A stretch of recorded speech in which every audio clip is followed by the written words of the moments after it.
Nous avons alors fait le premier volet des principes directeurs de l'économie bleue, ce qui était inspirant de la nature. On a fait le deuxième volet, changer les règles du jeu, et maintenant nous allons parler du troisième volet qui s'appelle vivre sur son territoire. Alors il faut se rappeler que l'économie aujourd'hui est une économie où nous avons décidé avec tout le monde concerné que c'est une économie où la contribution de la valeur du travail et des matières premières ne représente que 10%.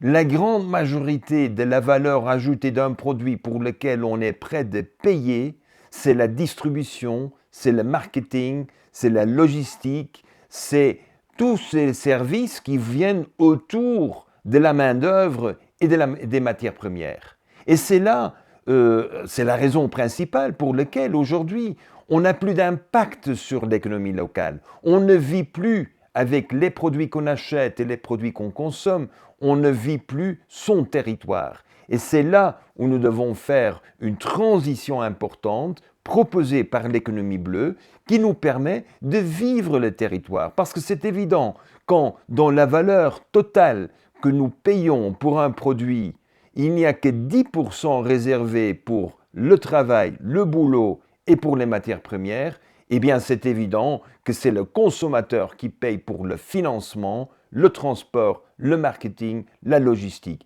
Et ça n'a plus de sens. C'est la raison pour laquelle le premier principe que nous proposons, c'est vraiment de miser sur des économies de perspective. On parle toujours dans l'économie de l'économie des échelles, c'est-à-dire qu'on souhaite toujours produire plus du même produit standardisé afin qu'on est capable de réduire le coût de revient, d'avoir plus de bénéfices et de pénétrer grâce au prix bon marché, de pénétrer le marché mondial, de devenir leader dans un marché, ça veut dire être le meilleur marché. Et c'est dans cette perspective-là que l'économie bleue propose toute une autre opportunité. Parce que quand vous avez l'économie d'échelle, vous n'avez jamais de retombées dans l'économie locale. Il n'y a plus d'économie locale. Dans cette mondialisation, c'est la maison mère qui prend tous les bénéfices et qui en plus ne paye presque plus jamais des impôts. Alors, quelle est la proposition de vivre votre territoire? Eh bien, c'est qu'au lieu d'avoir l'économie d'échelle, vous avez l'économie de perspective. Ça veut dire quoi?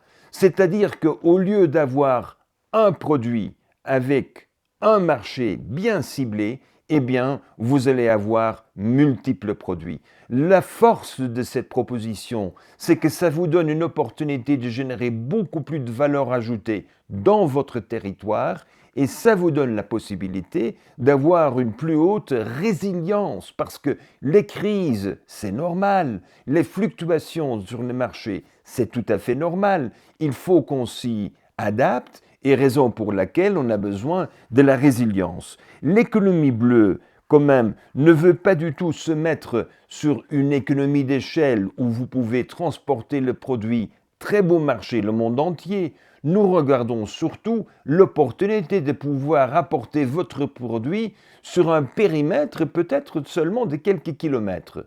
Prenons le cas du pain.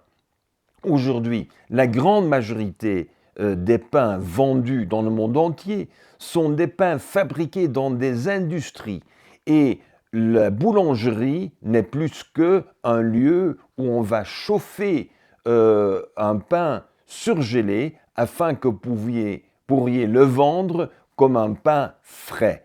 Ce pain qui a été transporté avec une grande logistique derrière est un pain où le prix de revient des matières premières, c'est-à-dire le blé, est pas plus que 20% y inclut le travail dont on a besoin.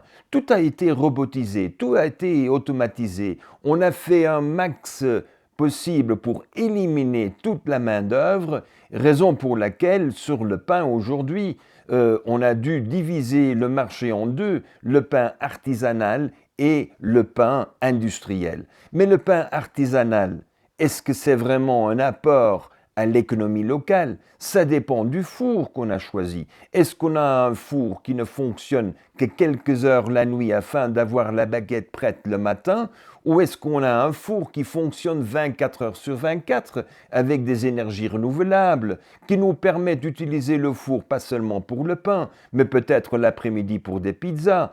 Est-ce que la chaleur qu'on génère peut être aussi utilisée pour donner un lieu pour charger un téléphone? Est-ce qu'on est capable de chauffer de l'eau? Est-ce que nous avons un système qui donne des multiples bénéfices qui sont beaucoup plus importantes en tant que bénéfices que la simple livraison du pain? Eh bien, cette initiative fut lancée en Afrique du Sud. La qualité du pain était si basse qu'à la fin de la journée, elle n'apportait plus de nutriments. Alors, nous avons dans l'économie locale beaucoup de fruitiers, y inclut les avocats, les mangues et les raisins. Et alors, les raisins ont des pépins, il y a des noyaux de mangue, les noyaux d'avocat, et ce sont des produits qui sont considérés comme des déchets. Mais le grand avantage, c'est qu'on peut les transformer en extraction d'huile. Tout ce qui reste, ce sont des vitamines, ce sont des minéraux. Alors on fait une farine des noyaux, des pépins, des fruits, ce qui enrichit le pain, qui nous permet d'avoir une valeur nutritionnelle beaucoup plus supérieure. Et c'est cette intégration de cette économie de perspective où on intègre plusieurs éléments de l'économie locale va faire augmenter la valeur ajoutée créée avec des matières premières et la main-d'œuvre de la région. Et c'est comme ça qu'on va faire un développement économique de la région. C'est ça le principe de remplacer l'économie d'échelle avec cette vision que nous avons de cette économie de perspective où on crée des clusters afin qu'on génère beaucoup plus de valeur ajoutée avec ce qu'on a localement disponible en matières premières et en main-d'œuvre. Dans le volet vivre sur son territoire, on vient de voir ce concept, ce principe directeur de l'économie bleue qu'on appelle l'économie des perspectives. Eh bien, préparez-vous, le prochain vidéo, nous parlons de multiples débouchés, multiples cash flows. À très bientôt.